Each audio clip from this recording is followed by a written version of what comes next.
Orientasi. Nama kecil Ki Hajar Dewantara adalah Raden Mas Swewardi Syahryaningrat.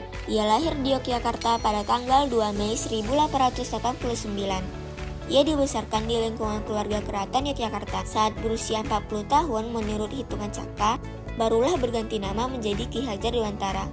Semenjak itu, Ki Hajar Dewantara tidak lagi menggunakan gelar kebangsawanan di depan namanya. Hal ini dimaksudkan agar dapat bebas dekat dengan rakyat, baik secara fisik maupun hatinya.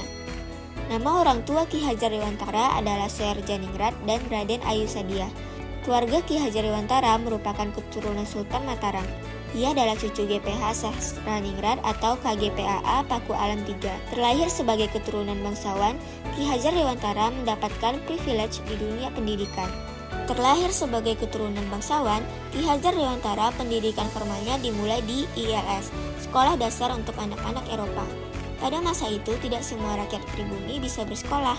Ki Hajar Dewantara sempat bersekolah di Quick School atau sekolah guru di Yogyakarta, sebelum akhirnya melanjutkan ke Stovia atau kerap disebut Sekolah Dokter Jawa di Jakarta.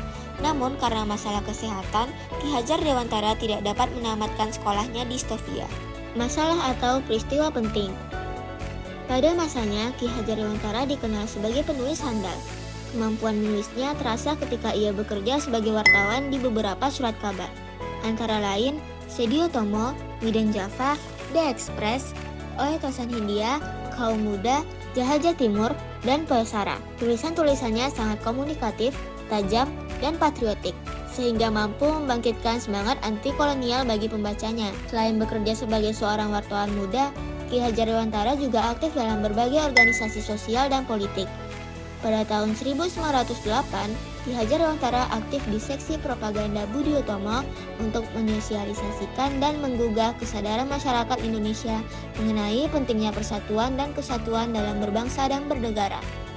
Pada tanggal 25 Desember 1912, mereka mendirikan Indische Partij atau partai politik pertama yang beraliran nasionalisme Indonesia yang bertujuan mencapai Indonesia merdeka. Selain itu, pada bulan November 1913, Ki Hajar Dewantara membentuk Komite Bumi Putra yang bertujuan untuk melancarkan kritik terhadap pemerintah Belanda.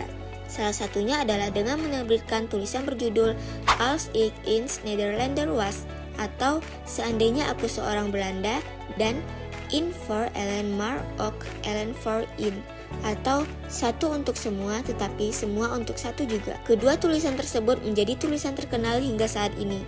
Tulisan Seandainya Aku Seorang Belanda dimuat dalam surat kabar di Express milik Dr. Doosdekker. Akibat aktivitas dan tulisannya itu, pemerintah kolonial Belanda melalui Gubernur Jenderal Idenburg menjatuhkan hukuman pengasingan terhadap Ki Hajar Dewantara.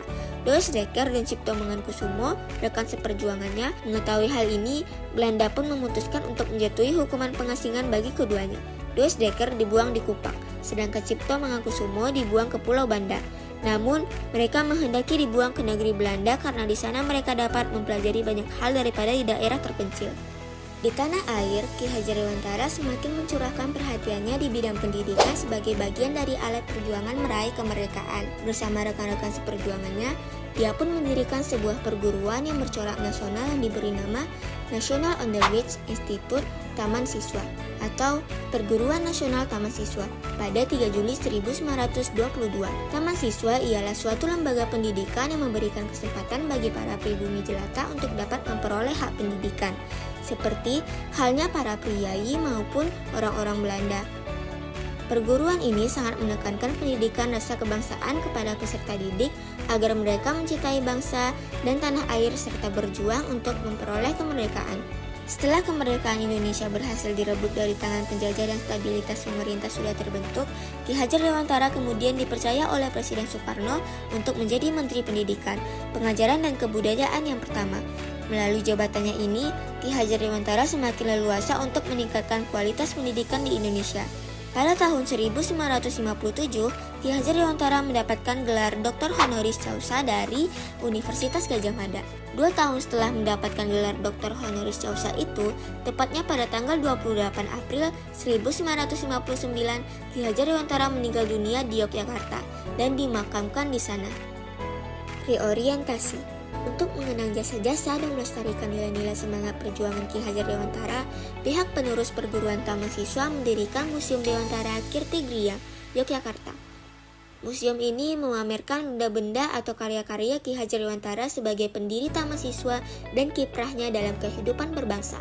Koleksi museum yang berupa karya tulis atau konsep dan risalah-risalah penting serta data surat menyurat semasa hidup Ki Hajar sebagai jurnalis, pendidik, budayawan, dan sebagai seorang seniman telah direkam dalam mikrofilm dan dilaminasi atas bantuan Badan Arsip Nasional. Kini, nama Ki Hajar Dewantara diabadikan sebagai seorang tokoh dan pahlawan pendidikan atau Bapak Pendidikan Nasional. Ajarannya yakni Tut Wuri Handayani atau di belakang memberi dorongan, Ing Madya Mangkarsa atau di tengah menciptakan peluang untuk berprakarsa, dan Ing Ngarsa Sung Tuladan atau di depan memberi teladan akan selalu menjadi dasar pendidikan di Indonesia. Selain itu, tanggal dan bulan kelahirannya 2 Mei dijadikan Hari Pendidikan Nasional. Bahkan pada tanggal 28 November 1959, Ki Hajar Dewantara juga ditetapkan sebagai pahlawan pergerakan nasional melalui surat keputusan Presiden RI nomor 305 tahun 1959.